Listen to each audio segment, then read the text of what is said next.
আপনি সারা জীবন অনেক ইবাদত করছেন, নামাজ পড়ছেন, রোজা রাখছেন, হজ করছেন, যাকাত দিছেন, আপনার জীবনের আমলের কোনো ত্রুটি আপনার মধ্যে ছিল না জীবনে। কিন্তু কবিরা গুনাহ, 4টা কবিরা গুনাহ, প্রথম যে গুনাহটা আপনি 80 বছর পরে সামান্য একটু করে ফেলছেন, 90 বছর পরে সামান্য একটু করে ফেলছেন। আপনার 90 বছরের জিন্দগির নামাজ, রোজা, হজ, যাকাত যা আছে সব আপনি নিজের হাতে ধ্বংস করে দিলেন। তার মানে 80-90 বছরের ইবাদতের মূল্য আল্লাহর দরবারে সামান্য পরিমাণও থাকলো না। তাহলে সেই কবিরা গুনাহগুলো কি? এগুলো নিয়েই বলতাম, এটাই আমার সাবজেক্ট মূলত। অনেকগুলো কবিরা গুনার মধ্যে অন্যতম কবিরা গুনাহ কয়টা? আবার বলেন কয়টা? 4টা। 1 নাম্বার কবিরা গুনার নাম হলো আল ইশরাকু বিল্লাহ, আল্লাহর সাথে শরীক করা। 1 নাম্বার কবিরা গুনার নাম কি? আল্লাহর সাথে শরীক করা। আল্লাহ নিজে এটারে 1 নাম্বার বলছে। وَإِذْ قَالَ لُقْمَانُ لِابْنِهِ وَهُوَ يَعِظُهُ يَا بُنَيَّ لَا تُشْرِكْ بِاللَّهِ إِنَّ الشِّرْكَ لَظُلْمٌ عَظِيمٌ। আল্লাহ বলেন, স্মরণ করো লোকমানের কথা। লোকমান যখন তার ছেলেকে উপদেশ দিতে গিয়ে বলছিলেন, ও আমার আদরের সন্তান, ইয়া বুনাইয়া, ও আমার আদরের সন্তান, লা তুশরিক বিল্লাহ, তুমি কিন্তু আল্লাহর সাথে কখনো কাউকে শরীক করিও না। এই গুনাহটা তুমি করিও না, কারণ ইন্নাশ শিরকা লাযুলমুন আযীম, শিরিক হলো সবচেয়ে বড় পাপ, বিশাল বড় পাপ। শিরিক হলো সবচেয়ে বড় গুনাহ, কবিরা গুনার মধ্যে 1 নাম্বার গুনাহ। এবার বলেন, গুনার মধ্যে সবচেয়ে বড় গুনার নাম কি? শিরিক। প্রশ্ন তো এখানেই। অন্যতম কবিরা গুনাহ কয়টা? 4টাই, কিন্তু কমু আছে। সাবজেক্ট আমার একটা, কিন্তু কমু কয়টা? 4টাই কমু। এটা আঙ্গুল দিয়ে দিয়ে কবিরা গুনাহগুলো দেখাই দিয়ে যাবো যে এই গুনাহগুলো আল্লাহ রাব্বুল আলামিন সহজে মাফ করবেন না। এগুলো থেকে ক্ষমা নেওয়ার জন্য বিশেষ পন্থা অবলম্বন করতে হবে। আমি পথটাও বলে দিয়ে যাবো ইনশাআল্লাহ। কবিরা গুনাহ থেকে আজকে আপনি মুক্ত হবেন কিভাবে, এই গুনাহ থেকে আপনি ক্ষমা নেবেন কিভাবে, ইনশাআল্লাহ আমি আজকে বিস্তারিত বলে দিয়ে যাব। জানি না কতক্ষণ পারবো। মাইকম্যান, তুমি আপাতত এইভাবেই রাখো, আর কোনো চেষ্টা করো না। বিকৃত একটা আওয়াজ আমার কানে আসতেছে, এটাই আসুক। এর আগে তো আমার ভিতর শুকিয়ে যাচ্ছিল। আর মাইকম্যানকে বলি সবসময় স্ট্যান্ড রাখবা ডবল। এই যে স্ট্যান্ডটা, আমি সোজাভাবে বসতে পারতেছি না, এইভাবে বসলে আমি ওইদিকে তাকান লাগে আমার। এরপরে এটারে খারাপ কোনো লাগছে, এটা আমার সুখের মধ্যে বাজে। প্রবলেমের কোনো শেষ নাই। তোমাদের মনে হয় অভিজ্ঞতা কম, আস্তে আস্তে অভিজ্ঞতা অর্জন করবা। মাইক খারাপ না ওর, মাইক কিন্তু খারাপ না, আপনারা মাইন্ড করবেন না, ওর মাইক ভালো আছে, কিন্তু সম্ভবত সে এই লাইনে কাজ করেছে কম। সে যখন এবার সমস্যাটা ধরতে পারছে, আগামী দিনে একটু ভালো কাজ করবে ইনশাআল্লাহ। মাইক খারাপ না, আমি দূর থেকে আওয়াজটা শুনছিলাম যখন কোরআন তিলাওয়াত হচ্ছিল, এর আগে বসেই তো শুনছিলাম, আওয়াজটা কিন্তু ভালোই ছিল। কিন্তু এখন একটু বিক্ষিপ্ত হয়ে গেল, আমার গলা এমনি ভাঙ্গা। আমি ভাবছিলাম ইজি মাইক যদি হয় আমার আলোচনাটা সহজ হবে, তো এতটা সহজ মসৃণ হবে না আমার জন্য। যাই হোক, এগুলো অপ্রাসঙ্গিক, একটু ডিস্টার্ব হয়ে গেছে। চাচা, অন্যতম কবিরা গুনাহ কয়টা? কয়টা চাচা, কয়টা? চাচা কয়টা? 4টা। কবিরা গুনাহ অনেকগুলো আছে, এর মধ্যে সবচেয়ে বড় অন্যতম কয়টা? 4টা। 1 নম্বর হলো আল্লাহর সাথে শরীক করা। আর শিরিক এমন পাপ, যে পাপ মানুষের জীবনের সমস্ত অর্জনকে ধ্বংস করে দেয়। এখন শিরিকটা মূলত কি? শিরিক মূলত কি, এটা আমাদের বুঝতে হবে। শিরিক শাব্দিক অর্থে যদি বলি, আশিরকু বিল্লাহ, আল্লাহর সাথে শরীক করা। আল্লাহ বলছেন যে সেজদা আমাকে করতে হবে, আর কাউকে করা যাবে না। সুখ দুঃখের কথা আমার কাছেই বলতে হবে, আর কারো কাছে বলা যাবে না। মাথা নত আমার কাছেই করতে হবে, আর কারো কাছে মাথা নত করা যাবে না। অর্থাৎ সেজদা আল্লাহকেই করতে হবে। আল্লাহ বলেন সেজদা আমার জন্যই নির্ধারিত, এই সেজদা আর কাউকে করা যাবে না। যদি আল্লাহ ছাড়া অন্য কোনো মানুষের পায়ে সেজদা করা হয়, কোনো কবরে সেজদা করা হয়, কোনো মাজারে সেজদা করা হয়, বা কোনো প্রতিকৃতিকে অর্থাৎ কোনো ছবি অথবা কোনো অন্য কোনো জিনিসকে সেজদা করা হয়, সেটাই শিরিক হয়ে যাবে। আর শিরিকটা করার সাথে সাথে পিছনের জিন্দেগিতে যত আমল আপনি করেছেন সমস্ত আমলকে নিজের হাতে ইচ্ছাকৃতভাবে আপনি ধ্বংস করে দেবেন। সিজদা একমাত্র কাকে? কাকে? وَأَنَّ الْمَسَاجِدَ لِلَّهِ فَلَا تَدْعُوا مَعَ اللَّهِ أَحَدًا। আল্লাহ বলেন সিজদা সব আমার জন্য, এই ক্ষেত্রে আমার সাথে আর কাউকে তোমরা আহ্বান করবে না, ডাকবে না। তার মানে আমার সাথে কাউকে শরীক করবে না। সেজদা হবে শুধু আমার জন্য। দুনিয়ার কোন পীরের পায়ে সেজদা করা হারাম, কোন মাজারে সেজদা করা হারাম, কোন পীর আউলিয়াকে সেজদা করা হারাম। এমন কি বাবা জানেননি? আমার নবীও কোন মানুষের সেজদা নিচে বললে আপনারা জানেন? একজন যুবকের কথা বলি, গল্পই বলি। কবিরা গুনাহ কয়টা? অনেকগুলোর মধ্যে অন্যতম কয়টা? এর মধ্যে একটা হলো শিরিক করা।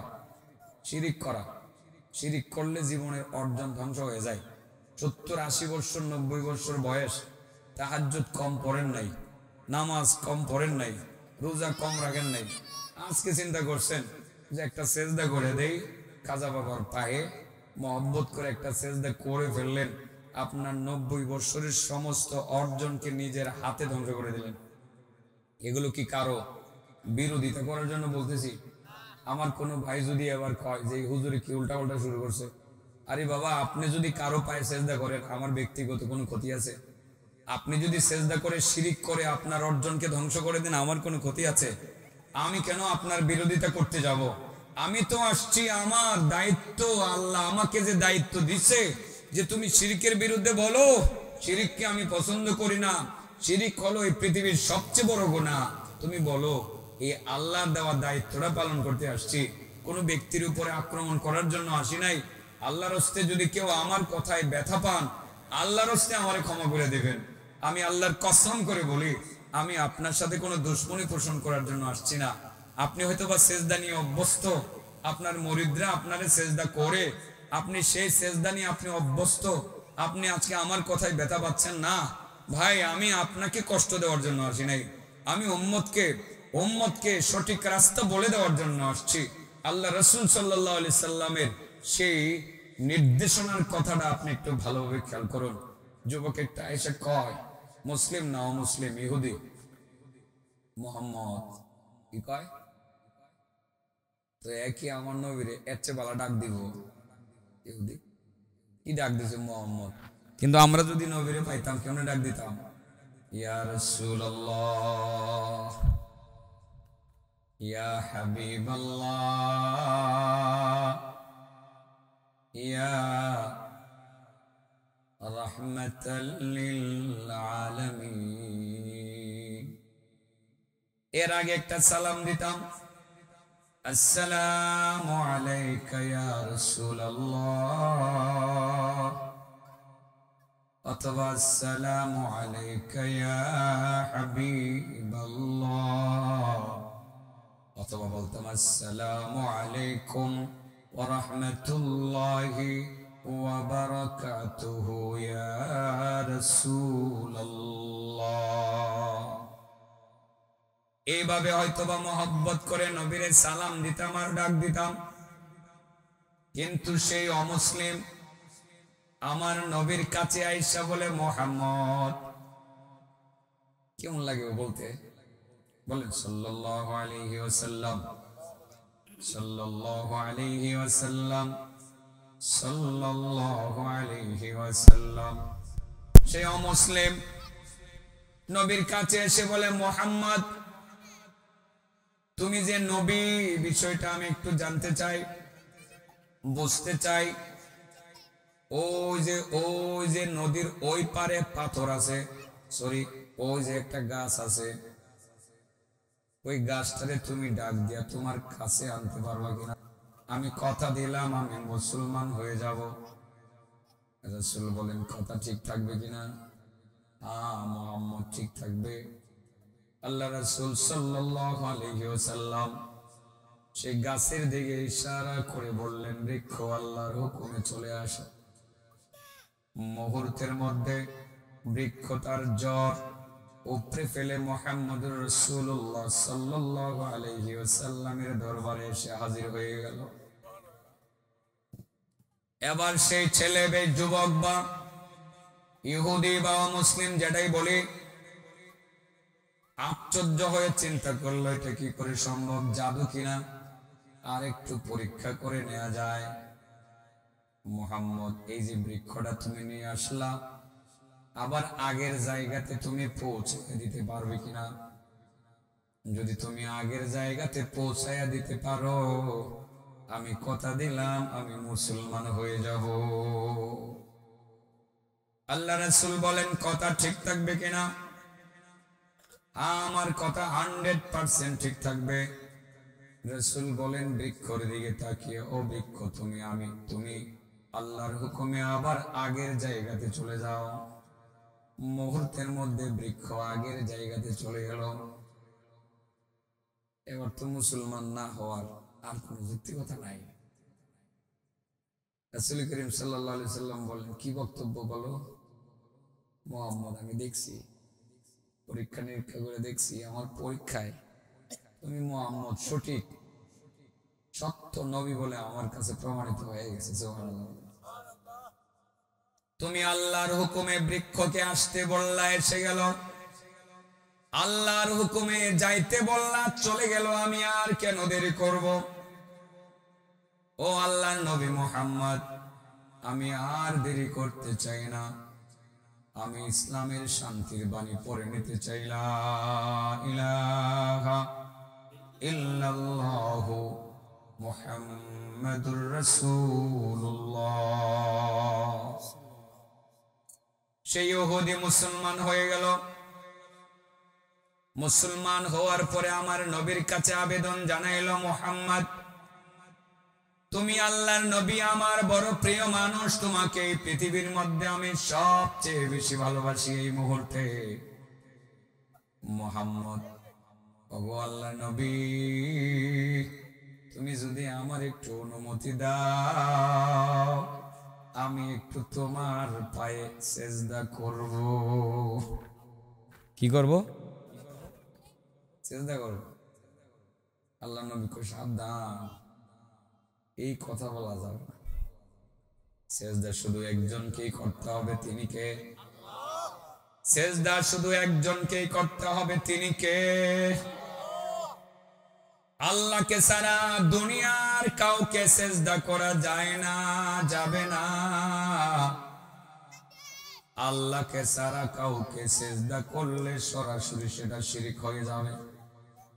ও আল্লাহর বান্দা, দুনিয়ার কোন মানুষকে সেজদা করার পারমিশন দেওয়া হয় নাই।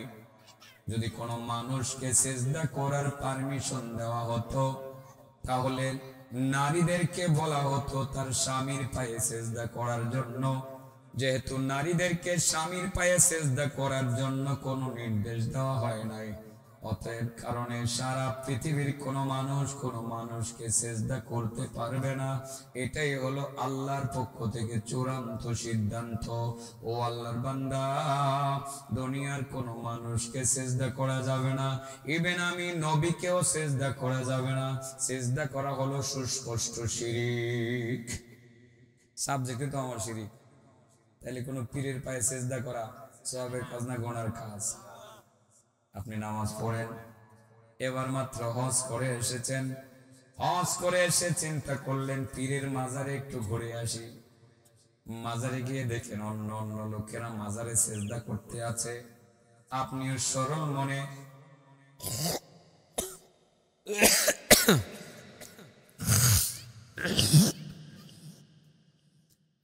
সরল মনে চিন্তা করলেন যে আমিও যেহেতু আসছি, খাজা বাবার একটু খুশি করে যাই, একটা সেজদা করে ফেলি। আপনি একটা সেজদা করে ফেললেন। আপনি হজ করে আসলেন না, মাত্র একটা বড় সফর করে আসছেন, ইসলামের একটা বড় রুকন আপনি আদায় করে আসছেন। আপনি আইসাই মাজারে গিয়ে আপনি সেটাকে কোরবানি দিয়ে দিলেন, ধ্বংস করে দিলেন। অতএব মাজারে সেজদা করা শিরিক, পীর বাবার পায়ে সেজদা করা শিরিক, কোন হুজুরকে সেজদা করা শিরিক, কোন ফকিরকে সেজদা করা শিরিক। আল্লাহ সারা যে কাউকে সেজদা করা 100% শিরিক। এই শিরিক মানুষের জীবনের সমস্ত অর্জনকে ধ্বংস করে দেয়। সেজদার কথা বললাম। 2 নম্বর হলো দুনিয়ার কোন মানুষের কাছে চাওয়া। খাজা বাবার কাছে গিয়ে বলা, আব্বাজি, বাজান, ও বাজান, এই ছেলেগুলোরে নিয়ে এসেছি আপনার কাছে, ছেলেগুলো পরীক্ষা দিতে যাবে বাজান, এদের পরীক্ষা পাস করার ব্যবস্থাটা দয়া করে করে দিয়েন বাজান। শুনছেন এটা? ইদানি শুনছেন? চট্টগ্রামের জাহাঙ্গীর বাবা ইদানি এসএসসি পরীক্ষা দিতেছে না ছেলেরা, কয়টা ছেলে ধরে লিয়ে গেছে মাজারে। বায়েজিদ বুস্তামি কোথায়? না না, মাইজ ভান্ডার শরীফে গেছে। কোথায় গেছে? মাইজ ভান্ডার শরীফে গিয়া বাজান, ও বাজান, এই ছেলেগুলো আপনার কাছে আসছে, এরা পরীক্ষা দিবে, আপনি দয়া করে পরীক্ষা পাশের ব্যবস্থা করে দিয়েন। বলেন তো দেখি, শিরিক হয়েছে কি? দুনিয়ার কারো কাছে চাওয়া যাবে না, চাইতে হবে কার কাছে? আল্লাহর কাছে। দুনিয়ার কোন মানুষের কাছে রিজিক চাওয়া, পরীক্ষায় সফলতা চাওয়া, কোন মানুষের কাছে আপনার ব্যবসায়িক সফলতা কামনা করা, কোন মানুষের কাছে নুসরত চাওয়া, সাহায্য চাওয়া সুস্পষ্ট শিরকে মুখা। বোঝানোর জন্য একটা গল্প আপনাদের সামনে তুলে ধরি, বিরক্ত হচ্ছেন না তো? বাবা বলেন, কবিরা গুনার অন্যতম কয়টা? 1 নম্বর শিরিক। 1 নম্বর কি? শিরিক। নাম্বার আরো কয়টা রয়েছে? হ্যাঁ, এর মধ্যে 2 নম্বরটা কোন লাগবে না? কোন লাগবো মানে আমি এটার মধ্যে হারাইশ দিয়া ধরুম, হারাইশ দিয়া সিফাতা ধরবো, একেবারে আত্মা ভারী করে লাগবে করবো, এমন ধরা ধরবো আজকে। কারণ ওয়াজ খালি করবো, শাসন করবো না। এত মজা মজা ওয়াজের দরকার নাই। শাসন করার জন্য যদি লাঠি দিয়ে পিটান লাগে, আজকে পিটামো। রাজি আছেন নি সবাই? হ্যাঁ, আজকে পিঠে পিঠির ভাব করবো ইনশাল্লাহ, শাসনের জন্য, হেদায়েতের উদ্দেশ্যে, কাউকে কষ্ট দেওয়ার উদ্দেশ্যে না। 2 নম্বরটা জটিল বিষয়, আমার জানা আছে। এই 2 নম্বর রোগে অনেকে আক্রান্ত। 1 নম্বরটা আগে বলি নেই, পরে 2 নম্বরটা বলি। মুসা নবী আলাইহিস সালাতু ওয়াস সালাম, উনি আল্লাহর সাথে কথা বলার জন্য সিনাই পাহাড়ে গেলেন। কোথায় গেলেন? সিনাই পাহাড়ে। আল্লাহর সাথে কথাবার্তা হবে, যাইতেছেন। রাস্তার মধ্যে গিয়ে দেখেন একজন অসুস্থ মানুষ, তিনি শুয়ে আছেন। সারা শরীরের মধ্যে তার পচন ধরে গেছে, পচন ধরে গেছে, কিরা কিলোগুলো করতেছে। ইসরায়েলি রেওয়ায়েত এগুলো, কিলোগুলো কিলোগুলো করতেছে। সেই লোকটা অসুস্থ অবস্থায় মধুর কণ্ঠে আল্লাহর জিকির করতেছে, লা ইলাহা ইল্লাল্লাহ, লা ইলাহা ইল্লাল্লাহ, লা ইলাহা ইল্লাল্লাহ, লা ইলাহা ইল্লাল্লাহ, লা ইলাহা ইল্লাল্লাহ। মুসা নবী তার কাছে গিয়ে সালাম দিলেন। দেখলেন এত বড় একজন অসুস্থ মানুষ মধুর কণ্ঠে আবার জিকির করতেছে। সেই লোকের কাছে গিয়ে জিজ্ঞাসা করেন, আঙ্কেল, আপনি মধুর কণ্ঠে জিকির করতেছেন, কেমন আছেন? সেই লোকটা বলেন, আলহামদুলিল্লাহ, আমি অনেক ভালো আছি। মুসা নবী এবার অবাক হয়ে বললেন, কি করে সম্ভব? লোকটার সারা শরীরের মধ্যে সমস্ত শরীরের মধ্যে রোগবালাই আছে, কীড়া এবং পোকা তার শরীরের মধ্যে দৌড়াদৌড়ি করতেছে। সেই লোকটা আবার বলতেছে অনেক ভালো আছে। আঙ্কেল আপনি ভালো আছেন কি করে? বাবারে ভালো আছি, আমি আল্লাহর জিকির করতে পারি, আমি ভালো আছি। আঙ্কেল আপনি কত বছর যাবত আল্লাহর জিকির করতে আছেন এই জায়গাতে? সে অসুস্থ মানুষটা বললেন, বাবারে আমি 400 বছর পর্যন্ত টানা আল্লাহ রাব্বুল আলামিনের জিকির করতেছি। শরীর কি এরকম? শরীর এরকম। এমন শরীর নিয়ে আপনি বলছেন আপনি ভালো আছেন, এটাকে কেমন ভালো বলা যায়? কেন ভালো আছেন বললেন সেটা বলবেন কি? সেই লোকটা বললেন, বাবারে 400 বছর পর্যন্ত আমার ঘুমের কোনো প্রয়োজন হয় না। এই অসুখ বিসুখের কারণে আমার ঘুমাইতে হয় না, এমনিতে আমার ঘুম ভেঙে যায়, আমি সজাগ থাকতে পারি, আমি প্রতি সেকেন্ডে সেকেন্ডে আল্লাহ তাআলার জিকির করতে পারি, আমার জিকির করার সুযোগ হয়, আমি একটা মুহূর্তে আমার আল্লাহরে আমি ভুলে থাকি না। সেই কারণে আমি বলছি আমি অনেক ভালো আছি, অনেক সুখী আছি। এবার মুসা নবী চিন্তা করলেন, এই লোকটা তো সাধারণ কোনো মানুষ হবে না, লোকটা আল্লাহর কোনো ওলি হবে। সেটা চিন্তা করে সেই অসুস্থ মানুষটাকে ডেকে বললেন, আঙ্কেল আপনার মনে কি চাই আপনি সেটা বলবেন কিনা? সেই লোকটা বললেন, বাবারে আমার দুইটা জিনিস মনে চাই। একটা হলো এই জামানার নবী মুসা এর সাথে আমার দেখা করতে মনে চায়, আর 2 নাম্বার হলো আমার একটু ঠান্ডা পানি পান করতে মনে চাই। মুসা নবী চিন্তা করলেন, আমার পরিচয় দেওয়া আমার জন্য খুব বেশি কঠিন না, আমি সেটা দেব না। আগে আল্লাহর ওলির জন্য আমি একটু ঠান্ডা পানির ব্যবস্থা করি, দেখি ঠান্ডা পানি আমি খুঁজে পাই কিনা, এরপরে আমার পরিচয় দিব না। মুসা নবী চিন্তা করে পাহাড় থেকে পাহাড় ছোটাছুটি শুরু করলেন। অনেক কষ্ট করে 1 পেয়ালা পানির তিনি ব্যবস্থা করলেন। পানির ব্যবস্থা করে তিনি এবার আল্লাহর ওলির কাছে আসলেন পানি পান করানোর জন্য। কিন্তু দুর্ভাগ্যবশত আল্লাহর ওলি এখানে নাই,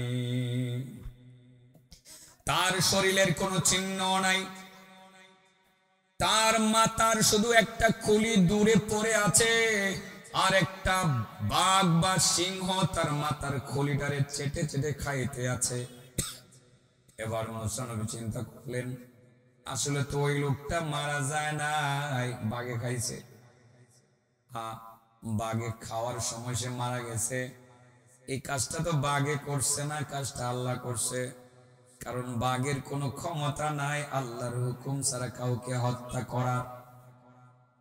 এবার মুসা নবী চিন্তা করলেন, এত বড় ওলি, যেই লোকটা 400 বছর পর্যন্ত অসুস্থ থাকার পরেও আল্লাহরে ডাকছে, মধুর কণ্ঠে আল্লাহ পাকের জিকির করেছে, এই লোকটারে আমার আল্লাহ বাঘ দিয়া খাওয়াইছে কেন? আজকে যদি আমি আল্লাহর সাথে কথা বলতে যাই, সিনাই পাহাড়ে গেলে আমার আল্লাহকে আমি জিজ্ঞাসা করব, আল্লাহ এটা তুমি কোন কাম করলা?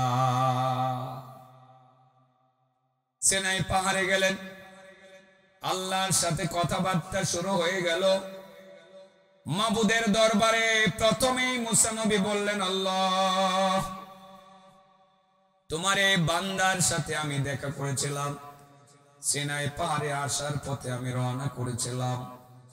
ওগো আল্লাহ, আসার পথে তোমার এই বান্দারে দেখছিলাম, এক বান্দারে দেখছিলাম, সারা শরীরের মধ্যে পছন ধরে গেছে। তোমার বান্দা পচা শরীর নিয়ে তোমার জিকির করতে আছে মধুর কণ্ঠে। তারে জিজ্ঞাসা করছিলাম তার কি প্রয়োজন। আমি ধারণা করেছিলাম সেই লোকটা তোমার কোনো প্রিয় বান্দা হবে, তোমার ওলি হবে। সেই চিন্তা করে তারে জিজ্ঞাসা করছিলাম তার কি কি মনে চায়। তোমার বান্দা তার 2টা চাহিদা পেশ করেছিলেন। প্রথম চাহিদা ছিল তোমার বান্দা বলছিলেন এই জামানার নবী মুসারে দেখতে চায়। 2 নাম্বার বলছিলেন ঠান্ডা পানি পান করতে চায়। মাবুদ আমি চিন্তা করলাম আমার পরিচয়টা আমি পরেই দেবনে, প্রথম আমি তাকে ঠান্ডা পানির ব্যবস্থা করি। আমি ঠান্ডা পানির জন্য পাহাড় থেকে পাহাড় ছুটাছুটি করে অনেক কষ্ট করে 1 পেয়ালা পানি আমি তার জন্য নিয়ে গেছিলাম। তোমার এই বান্দা ঠান্ডা পানি পান করবে, তার মনের বড় আশা ছিল, সেই তার মনের আশা পূরণ করার জন্য, তার ভিতরটাকে ঠান্ডা করার জন্য আমি পানি ব্যবস্থা করে নিয়ে গেলাম। ওগো আল্লাহ, যাওয়ার পরে দেখলাম তোমার বান্দা নাই, মনে হলো তারে বাঘে খাইছে।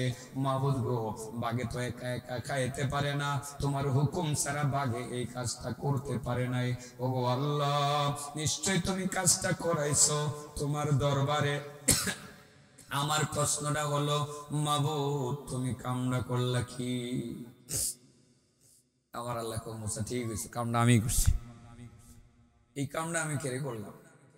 আমি আমার বান্দাদের কাছ থেকে, প্রিয় বান্দাদের কাছ থেকে এরকম আশা করি না।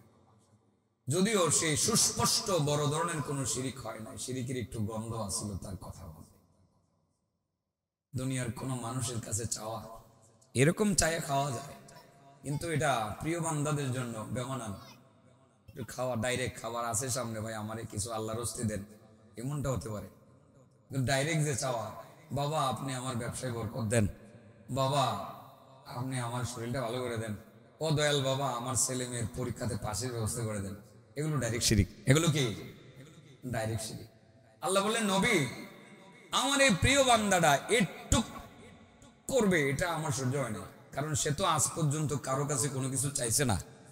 400 বছর যাবত আমি তার খাবারের ব্যবস্থা করে আসছি, তার পানির ব্যবস্থা করে আসছি, আমি সব করেছি 400 বছর যাবত। আমি আজকেও তো তার এই ব্যবস্থাটা করতে পারতাম। আমার বান্দা আমার কাছে বললো না, তোমার কাছে বললো কেন? এই জন্য একটু সাময়িক শাস্তি তারে আমি দিয়ে দিলাম আর কি। তারে বাঘ দিয়ে খাওয়া উঠে নিয়ে আসছি আমার দরবারে। আমার কাছে এই ধরনের কর্মকাণ্ড মোটেও পছন্দের না। আমি চাই না আমার প্রিয় বান্দারা দুনিয়ার কোনো মানুষের কাছে চাক। তো এরকম ভাবে চেয়ে খাওয়া যায় যে ভাই আল্লাহর হস্তে আমারই কিছু দেন, সেখানে আল্লাহর নাম থাকবে, ঠিক না? এটা চাওয়া যায় বিশেষ প্রয়োজনে, কিন্তু ইসলাম এটাকে উৎসাহ দেয় না, বরং নিরুৎসাহিত করে। চেয়ে খাওয়াটা ভালো না। আপনি নিজের পায়ে, নিজের হাতে চেষ্টা করে, পায়ে চেষ্টা করে আপনি কামাই করে খাবেন, এটা আপনার জন্য সর্বোত্তম খাবার, ঠিক না বেটি? আমি যে জিনিসটা বোঝাইতে চাইছি, আল্লাহ রাব্বুল আলামিন দুনিয়ার কোন মানুষকে সেজদা করা পছন্দ করেন দূরের কথা, দুনিয়ার কোন মানুষের কাছে চাওয়া সেটাও তো আল্লাহ পছন্দ করেন। তাইলে পীর বাবার কাছে দুনিয়ার সফলতা চাওয়া, রিজিক চাওয়া, ব্যবসা বাণিজ্যের বরকত চাওয়া, পরীক্ষার ভালো রেজাল্ট চাওয়া, এটা কি জায়েজ নাকি শিরক? হারাম, হারাম। তো দুনিয়ার কোন পীরের পায়ে সেজদা করা যেমন হারাম, ঠিক পীরের কাছে দুনিয়ার কিছু চাওয়া, মৃত ব্যক্তির কাছে দুনিয়ার কোনো কিছু চাওয়া, কোন মাজারে গিয়ে পীর আউলিয়ার কাছে কোনো কিছু চাওয়া, সেটাও শিরক এবং হারাম। বুঝাইতে পারছি কথাগুলো? এই অভ্যাসটা আমাদের দেশের কোন কোন মানুষের ভিতরে আছে। যেমন আমি দৃষ্টান্তটা দিলাম, সে একজন বক্তা হয়ে, বক্তা কিন্তু জাহাঙ্গীর ভাই বক্তা হয়ে ইসলামিক লাইনে আলোচনা করে, সে ছাত্রদেরকে নিয়ে কিভাবে গিয়ে আপনার মাইজ ভান্ডার শরীফের পীর কেবলার কাছে, কিভাবে যিনি কবরে শুয়ে আছেন তার কাছে বললেন, বাজান ছেলেগুলো পরীক্ষা দিবে, এদের পাশের ব্যবস্থা করে দেন। বলেন এটা শিরিক হয়েছে কি হয় নাই? শিরিক, সুস্পষ্ট শিরিক। তাহলে শিরিক হইল কবিরা গুনাহ যে অনেকগুলো আছে, এর মধ্যে অন্যতম 4টা আছে, 4টার মধ্যে 1 নাম্বার হলো শিরিক করা। এবার আমরা সিদ্ধান্ত নেব আজকে আমরা শিরিক করব না ছাড়বো।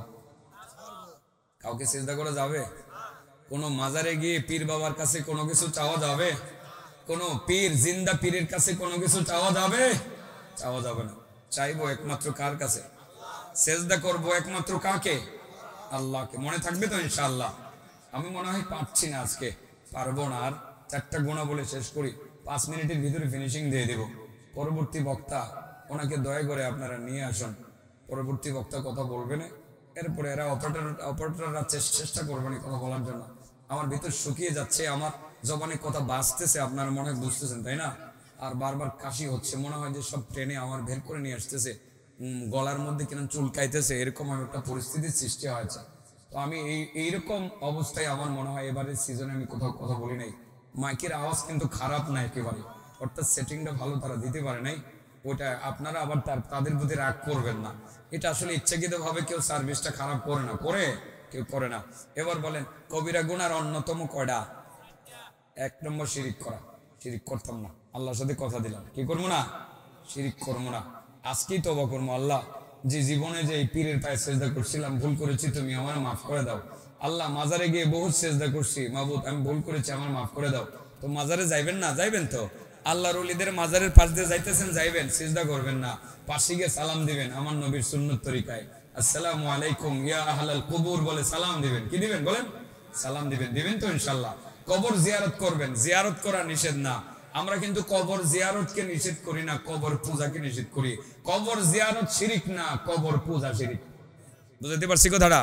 কবর জিয়ারত শিরিক না। আপনি যাচ্ছেন, কবর সামনে পড়েছে, যে কোনো কবর, মুসলমানদের কবর আপনি জিয়ারত করেন, সালাম দিবেন, আসসালামু আলাইকুম ইয়া আহলাল কুবুর বলে সালাম দিবেন। এটা আমার নবীর সুন্নাহ, এটা করবেন। কবর জিয়ারত করা নিষেধ না, কবর জিয়ারত আপনি করবেন, কিন্তু কবর পূজা নিষেধ, এটা শিরিক, এটা হারাম, এটা কখনো করবেন না। কোন কবরকে সামনে রেখে সিজদা করবেন না, মনে থাকবে ইনশাআল্লাহ। হ্যাঁ, এবার শিরিকের সাথে আমার আরেকটা বিষয় লাগিয়ে দেওয়া হচ্ছে, সেটা হলো বেদাত। অনেক অনেক কবরের পাশে আপনি দেখবেন যে দিনে রাত্রে সমানে আগরবাতি মোমবাতি সমানে লাগায় রাখছে। কবরের মধ্যে আগরবাতি জ্বালানো মোমবাতি জ্বালানো বেদাত। বলেন কি? বেদাত। এটা নতুন সংযোজন। এটা যদি সুন্নাত হইতো তাহলে আমার নবীর রওজার আশেপাশে দৈনিক 10 থেকে 20 কোটি মোমবাতি জ্বালানো হইতো। ঠিক আছে না? সারা পৃথিবীর মানুষ যায়, লক্ষ লক্ষ মানুষ যায়, সবাই যদি 100 মোমবাতি করে লইয়া যায়, কোটি কোটি কোটি কোটি মোমবাতি আমার নবীর রওজার মধ্যে জ্বালানো হইতো। ঠিক না ঠিক? হ্যাঁ, আমার নবীর রওজা, আমার নবীর খবর, আমার নবীর রওজার আশেপাশে মোমবাতি কি একটা পাইবেন? আগরবাতি একটা পাইবেন? পাইতেন না। মোমবাতিও জ্বালায় না, আগরবাতিও জ্বালায় না। এটা বেদাত, এটা নতুন সংযোজন। ইসলামের সাথে এটার বিন্দু পরিমাণ কোনো সম্পর্ক নাই। আমরা এই কাজটা করব না। দিনের বেলাও জ্বালায়, আর এই রাতের বেলা না জ্বালাইছে, কারেন্ট নাই, ধরেন জ্বালাইলো, ফর্সা দেখা যাওয়ান লাগবে, ফর্সার জন্য দিনের বেলা জ্বালাও করে, এটা অপচয় হলো না? অপচয় করা সওয়াবের কাজ না গুনার কাজ? আর যারা অপচয় করে তাদেরকে কার ভাই বলা হয়েছে? শয়তানের ভাই বলা হয়েছে। মাশাআল্লাহ। তাইলে দিনের বেলা মোমবাতি জ্বালানো এটা বেদাত, এবং যারা জ্বালায় তারা হলো শয়তানের ভাই। বিষয়টা ক্লিয়ার? বেদাতের কথা বললাম। এবার 2 নম্বর কবিরা গুনার কথাটা বলে ফেলি। আল কাবাইরু আল ইশরাকু বিল্লাহ। অন্যতম বড় কবিরা গুনাহ হলো 4টা। 1 নাম্বার হলো আল্লাহর সাথে শরীক করা, 2 নাম্বার হলো হুকুকুল ওয়ালিদাইন। এই পিটানি শুরু করবো এখন, লাঠি লইতাছি এখন। এই ওয়াজটা তোমরা লাঠি দিয়ে পিটামো। আমার দিকে চাও, তাড়াতাড়ি আমার দিকে চাও, ফিরো ফিরো, ভালো ছেলে দেখবেন।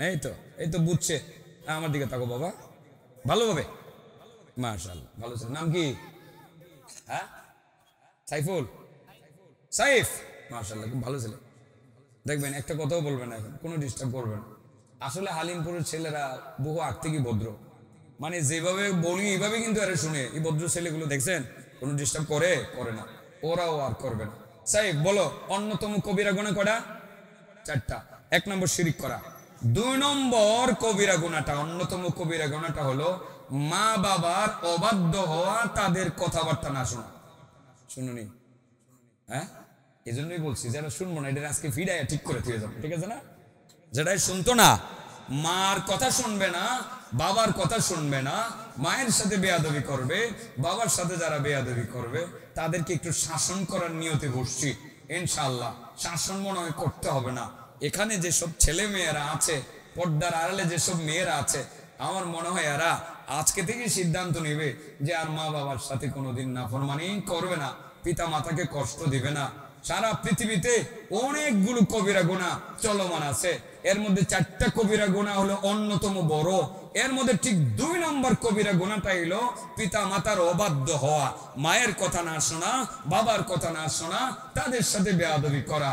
পিতা মাতার সাথে যারা বেয়াদবি করে, মা বাবার অবাধ্য সন্তান যারা, লক্ষ কোটি কোটি কোটি কোটি কোটি রাকাত নফল নামাজ পড়তে পারবে, তারা 1000 বার কোরআন খতম করতে পারবে, কোটি কোটি টাকা অর্থ ব্যয় করে মসজিদ মাদ্রাসা নির্মাণ করতে পারবে, আরো আরো ভালো কাজ করতে পারবে, সবগুলো করে সে জান্নাতে যাওয়ার উপযুক্ত হবে বলে আশা করতে পারবে। কিন্তু তার মা যে খুশি না, তার বাবা যে তার প্রতি খুশি না, এই অপরাধে তার সমস্ত অর্জন গুলো ধ্বংস হবে। সে জাহান্নাম ছাড়া আর কোনো ঠিকানা সে খুঁজে পাবে না। বন্ধুরা মনে থাকবে তো ইনশাআল্লাহ? আজ থেকে পিতা মাতাকে খুশি করতে হবে, তো তাদের সাথে বেয়াদবি করা যাবে না। আজকালের ছেলে মেয়েরা এরকম, অনেক সময় বাবারে ধমক দেয়। বাবা যখন বলে বাবারে এই কাজটা করিস না, বাবারে উল্টা ধমক দিয়ে বলে তুমি কি বুঝো, তুমি বুঝো না। মা বললে তো মারে একটা দাব্বি দিয়া একদম ঘরের পিছনে ফালা এসে বের হয়ে চলে আসে। বন্ধুরা একটা কথা মনে রাখবা, তুমি অনেক ভালো কিন্তু তোমার মার কাছে ভালো না, তুমি অনেক ভালো কিন্তু তোমার বাবার কাছে তুমি ভালো না। আল্লাহ বলেন বান্দা তুমি আমার কাছেও ভালো না। তুমি যদি তোমার মা বাবার কাছে ভালো না থাকতে পারো, সারা দুনিয়ার মানুষের কাছে তুমি ভালো, সারা পৃথিবীর মানুষ তোমাকে ভালো বলে, এমপি মন্ত্রী তোমাকে ভালো বলে, এবং এলাকার মানুষ সবাই তোমাকে ভদ্র ছেলে বলে, এলাকার সবাই তোমাকে আদর করে মহব্বত করে, কিন্তু তোমার মায়ের কাছে তুমি ভালো না। তোমার মাই কো ছেলেটা আমার কথা শুনে না, তোমার বাবাই বলে ছেলেটা আমার কথা শুনে না, তুমিও তাই করো, বাবার সাথে বেয়াদবি করো, মায়ের সাথে বেয়াদবি করো, সারা দুনিয়ার মানুষের কাছে ভালো কিন্তু তোমার বাবার কাছে ভালো না, তোমার মায়ের কাছে ভালো না, তুমি একটা বড় কবিরা গুনাহ করলা। আল্লাহ রাব্বুল আলামিন বলে দেন বান্দা তুমি যতদিন তোমার মায়ের কাছে ভালো হইতে না পারবা, তোমার বাবার কাছে ভালো না হইতে পারবা, আমার কাছেও ভালো হইতে পারবা না। তুমি যত আমল করেছো সমস্ত আমলকে আমি জ্বালিয়ে পুড়ে ছারখার করে দিলাম। পিতা মাতার অবাধ্যতা নামে তোমার এই দুষ্কৃতির কারণে তোমার সমস্ত অর্জনকে আমি ধ্বংস করে দিলাম। যাও তুমি দুজকে যাও, তোমাকে কেউ রক্ষা করতে পারবে না। ছেলেরা কথাগুলো মনে থাকবে। আজকে এলোমেলো অনেক কথা হয়েছে, সাধারণত এত এলোমেলো কথা বলি না, বলার তো কিছু নাই, পরিবেশটা এরকমই। আমার বলতে কষ্ট হইতেছিল, কোনোরকম একটু লাইনে আসছি। বাবা বলেন যে কবিরা গুনাহ অনেকগুলোর অন্যতম কয়টা? 4টা। 1 নম্বর শিরিক করা, 2 নম্বর পিতামাতার অবাধ্য হওয়া হুকুকুল ওয়ালিদাইন, 3 নম্বর কাতলুন নাফস বিগাইরিল হক, অন্যায়ভাবে মানুষকে খুন করা, এটা 3 নম্বর কবিরা গুনাহ। কয় নম্বর? 3 নম্বর। অন্যতম কবিরা গুনাহের মধ্যে 3 নম্বর হলো অন্যায়ভাবে মানুষ খুন করা। সাবধান, আমরা খুনাখুনির কাছেও যাব না, ধারে কাছেও যাব না, আশেপাশেও যাব না, আমরা খুন করব না, আমরা খুনকে সাপোর্ট করব না, খুনের ধারে কাছেও আমরা ইনশাআল্লাহ। কটা গেছে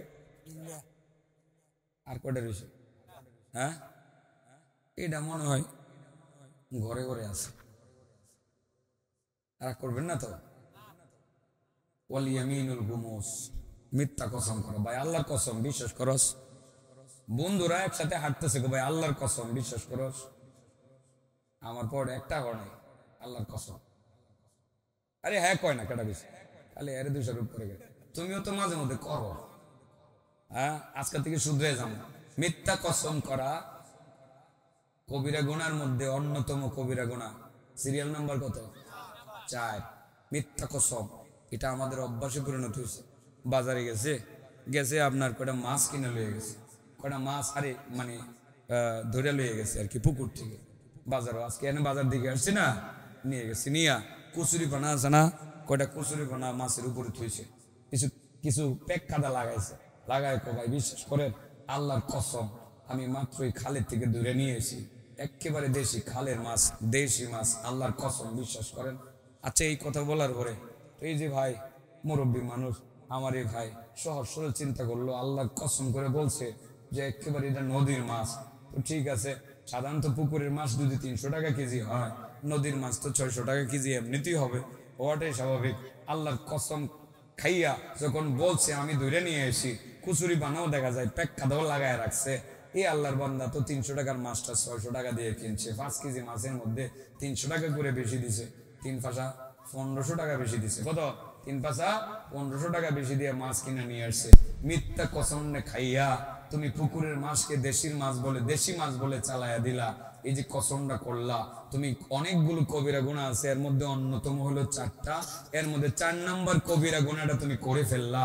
আর মনে রাখবা, যারা মিথ্যা কসম করে কোনো পণ্য বিক্রি করে, হাদিস থেকে আমরা জেনেছি আল্লাহ রাসূল বলেছেন হাসরের ময়দানে আল্লাহ রাব্বুল আলামিন যারা মিথ্যা কসম করে পণ্য বিক্রি করে, আল্লাহ রাব্বুল আলামিন হাসরের ময়দানে তার দিকে ফিরেও তাকাবেন না। বুঝাইতে পারছি কথাটা? এলে মিথ্যা কসম করব না। এবার বলেন কবিরা গুনার অন্যতম কয়টা? 1 নম্বর শিরিক, বলেন 1 নম্বর। 2 নম্বর জানি কি? পিতা মাতার অবাধ্য হওয়া। 4 নম্বর, 3 নম্বর কি? অন্যায়ভাবে মানুষ খুন করা। 4 নম্বর মিথ্যা কসম করা। 4 নম্বর কি? মিথ্যা কসম করা। এগুলো হলো কবিরা গুনাহ। এবার প্রশ্ন আমার প্রতি থাকবে, হুজুর জীবনে তো এগুলো করে ফেলছি, জীবনে কয়েকবার গেছিলাম মাজারে গিয়ে সেজদা করে ফেলছি, আর হুজুর আরেকটা কামও করছি, খুনাখুনি না করলেও খুনের আশেপাশে ছিলাম, এটাও করছি, আর মা বাবার লগে যে কত বেয়াদবি করছি এগুলোর হিসাবই নাই। হুজুর এগুলো কেমনে কি করতাম এখন? হুজুর এগুলো থেকে আমি এখন নিজেকে রক্ষা করবো কিভাবে এবং মাপ পাবো কিভাবে? আর মিথ্যা কসম তো জীবনে বহুত খাইছি, হুজুর এখন কি করতাম? বিশেষ কিছু লাগতো না, শিরিক করছেন তো এটার জন্য কোনো জরিমানার দরকার নাই। আজকে আল্লাহর কাছে বলবেন, আল্লাহ আমি তওবা করতেছি, শিরিক আমি করছি, আমি ভুল করছি, আর আমি শিরিক করব না। 2 নম্বর পিতা মাতার অবাধ্যতা করছি, মাবুদ আমি এটা করছি, আর করবো না। ডাইরেক্ট গিয়ে মায়ের কাছে বলবো, মা আমি আর তোমার কথার বাইরে যাবো না, বাবা আমি আর তোমার কথার বাইরে যাবো না। মা বাবার সাথে কথা বললা একদম মিটমাট কইরা আল্লাহর কাছে যদি আমরা বলি, বন্ধু তোমরা যদি বলো যে আল্লাহ আমি আর মা বাবার অবাধ্য হব না, আল্লাহ এটাও মাফ করে দিবেন, সুবহানাল্লাহ ওয়া বিহামদিহি। এরপরে আছে মানুষ খুন করা, এটা আর কেউ জানে না, আল্লাহ ভালো জানে। আল্লাহ আমি খুন করে ফেলছিলাম, মাবুদ তুমি জানো আর আমি জানি, মাবুদ আমারে মাফ করে দাও, নিশ্চয়ই আমি ভুল করছি, আমি আর খুন করবো না, আল্লাহ এটাও মাফ করে দিব। এরপরে আছে মিথ্যা কসম। জীবনে মাবুদ কত কসম যে খাইছি, মাবুদ মিথ্যা কসম খাইছি, এটার কোনো হিসাব নাই। আল্লাহ আমি ভুল করছি, যদি কাফারা দেওয়ার সুযোগ থাকে কাফারা, আপনারা যদি কাফারা আসে কোনো ক্ষেত্রে, এটা কাফারা আপনি দিয়ে নেবেন। আর যদি সেই ক্ষেত্রে কোনো হিসাব কিতাব না থাকে, অন্তত পক্ষে আল্লাহর কাছে এটা বলবেন যে আল্লাহ জীবনে যে আমি কত মিথ্যা কসম খাইছি, আল্লাহ আমি এগুলো খাইয়া আমি কত অন্যায় করছি, বাজারে গিয়ে কসম খাইয়া পুকুরের মালকে নদীর মাল বলে চালাইয়া দিছি। ওগো আল্লাহ আমি তো জীবনে আমার দুধের মধ্যে পানি মিশাইয়া কত যে অন্যায় আমি করছি, মিথ্যা কসম খাই বেচছি। আল্লাহ আমি সম্ভব হইলে ওই লোকগুলোর যাদের ক্ষতি করছি, ক্ষতি আমি পোষাইয়া দিয়ে আসবো, কিন্তু আল্লাহ তুমি আমার মাফটা করে দাও। যদি আপনি যার ক্ষতিটা করছিলেন, যারে ধোকাটা দিছিলেন, তার যদি পোষাইয়া দিয়া যদি আল্লাহর কাছে বলতে পারেন যে আল্লাহ ভুলগুলো করছি আমার মাফ করে দাও, এটুকুই যথেষ্ট। আল্লাহ রাব্বুল আলামিন এই কবিরা গুনাহগুলো মাফ করে দিবেন। এবার একটু জিজ্ঞাসা করি, অনেক কষ্টের মধ্যে আজকের ওয়াজ আমি করতে পারছি আলহামদুলিল্লাহ। বলেন কবিরা গুনাহ অনেকগুলোর মধ্যে অন্যতম কয়টা? 1 নম্বর, 2 নম্বর পিতা মাতার অবাধ্য হওয়া, 3 নম্বর খুন করা, 4 নম্বর তাইলে আজ থেকে শিরিক করব না, পিতা মাতার অবাধ্য হব না, মানুষ খুন করব না, কথায় কথায় মিথ্যা কসম করব না। এই 4টা কথা মনে থাকবে তো ইনশাল্লাহ? আজকের আমার বয়ান থেকে এই 4টা জিনিস নিয়ে যায়েন, বাকিরা যারা বলবেন তাদেরকে